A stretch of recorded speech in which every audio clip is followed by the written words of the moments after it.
మనకు గంధ కలుగునుగాక. ఎఫెసీయులకు రాసిన పత్రిక 5వ అధ్యాయం 23వ వాక్యం మనం చదువుకుంటున్నాము. క్రీస్తు సంఘమునకు శిరస్సై ఉన్నలాగున పురుషుడు భార్యకు శిరస్సై ఉన్నాడు.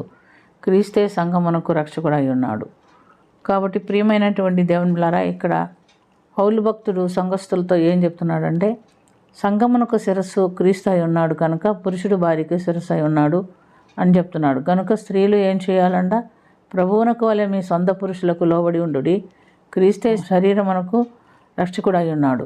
యేసు ప్రభు మన సంఘమునకు రక్షకుడుగా అయి ఉంటుండగా సంఘము క్రీస్తుకు లోబడినట్టు వారిలో కూడా ప్రతి విషయంలోనూ తమ పురుషులకు లోబడి ఉండవలేనని చెప్తున్నట్టుగా చూస్తున్నాం. అవి పురుషులతో ఏం చెప్తున్నాడంటే, మీరును మీ భార్యలను ప్రేమించుడి. అటువలే క్రీస్తు కూడా సంఘమును ప్రేమించి అది కళంకమైనను మడతేనను మరి ఏదీ లేక పరిశుద్ధమైనదిగాను నిర్దోషమైనదిగాను మహిమగల సంఘముగాను ఆయన తన ఎడల దానిని నిలువబెట్టెను.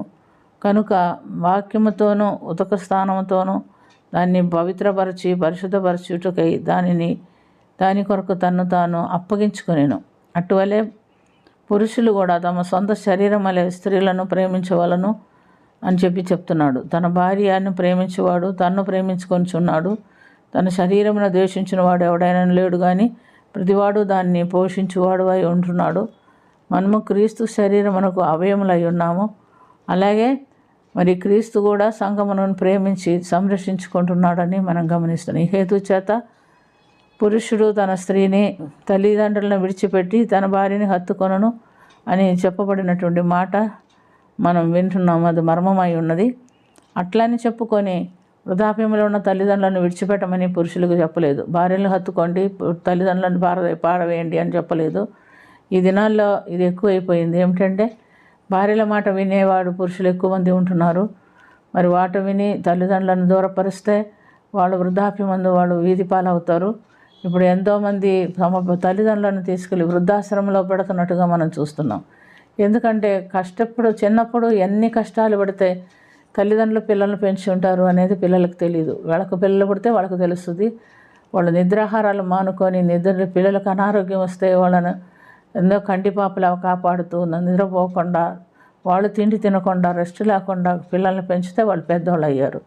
వాళ్ళు పెద్దవాళ్ళు అయిన తర్వాత ఇప్పుడు వాళ్ళకి మంచి మంచి ఉద్యోగాలు, మంచి చదువు అన్నీ ఇచ్చిన తర్వాత వాళ్ళు ఏమంటారు, మాకు టైం లేదు మిమ్మల్ని చూసుకోవటానికి, మాకు తీరిక లేదు, మాకు వస్తువులు లేవని వాళ్ళని తీసుకెళ్ళి ఎంతో కొంత డబ్బు కట్టేసి వృద్ధాశ్రమంలో పడవేస్తున్నారు. వాళ్ళని కదిల్చి చూస్తే వాళ్ళు ఒక్కొక్కరు గాథ చెప్తారు. ప్రియమైనటువంటి దేవునిలారా, ఇది చాలా దయనీయమైనటువంటి స్థితి. దేవుడు పురుషునికి లోబడి ఉండమన్నాడు, పురుషుని స్త్రీని ప్రేమించమన్నాడు. మరి క్రీస్తు సంఘమును ప్రేమించినట్టు కుటుంబాన్ని ప్రేమించమన్నాడు. అంతేగాని వృద్ధాప్యంలో ఉన్న తల్లిదండ్రులను విడిచిపెట్టి మీ ఇష్ట ప్రకారంగా జీవించమని చెప్పలేదు. ఎఫెసీయులకు రాసిన పత్రిక 6వ అధ్యాయం 2వ వాక్యంలో మనం చూసినట్లయితే, నీకు మేలు కలుగునట్లు నీ తండ్రిని తల్లిని సన్మానించము, అప్పుడు భూమి మీద నువ్వు దీర్ఘాయుష్మంతుడగుదు అని వాగ్దానంతో కూడినటువంటి ఆజ్ఞల్లో మొదటిది అని చూస్తున్నాం. కాబట్టి మనకు వాగ్దానంతో కూడినటువంటి ఆజ్ఞల్లో మొదటిది తల్లిదండ్రులను సన్మానించమని ఉంది. అది ఎప్పుడు కూడా పిల్లలు మర్చిపోకూడదు. ఆజ్ఞానుసారమైన జీవితం జీవిస్తే వారు దీవించబడతారు. ఆజ్ఞాతిక్రమం పాపం, పాపమునకు జీతము మరణమని మనం గమనిస్తున్నాం. కాబట్టి ప్రియమైనటువంటి దేవునిలారా, ఎలా పోతుంది మన సమాజము, మన హృదయాలు, మన జీవితాలు ఎలా పోతుంది? స్త్రీలు పురుషులకు లోబడట్లేదు, పురుషులు స్త్రీలను ప్రేమించడం లేదు. వివాహాలు అయితే చేసుకుంటున్నారు. వయసు వచ్చిందంటే మాకు వివాహం అని పిల్లలు అడుగుతారు. మా పిల్లలకు పెళ్ళిళ్ళని తల్లిదండ్రులు వెతుకుతారు. ఆస్తి ఎంత, కట్నం ఎంత, ఎలాంటి అమ్మాయి, తెల్లటి అమ్మాయి, పొడుగు జుట్టు అమ్మాయి, ఇవి చూసుకుంటున్నారే కానీ దేవుని వాక్యం ఎరిగిన బిడ్డ, వాక్యానుసారమైన జీవితం జీవించేవారా? వీరు మా ఇంట్లోకి వస్తే మాకు సమాధానం ఉంటుందా? అవన్నీ కూడా ఎవరు ఆలోచించట్లేదు. ప్రియమైనటువంటి దేవునిలారా, కనుక తల్లిదండ్రులు కూడా దేవుణ్ణి అడిగి మా బిడ్డలకి స్త్రీలను కానీ పురుషులను కానీ సంపాదించుకోవాలి. అలాంటప్పుడు కుటుంబంలో సమస్యలు ఉండవు. ఇది కూడా గుర్తుపెట్టుకోవాలి. అలా జీవించినట్లయితే దేవుడు మనకు తోడుగుండి మనల చేతులు బట్టి నడిపిస్తాడు. అటు ధన్యత కలిగినటువంటి కుటుంబాలు, కుటుంబ జీవితాలు మనం కలిగి ఉన్నట్లుగా దేవుని సన్నిధిలో ప్రార్థన చేసుకుందాం.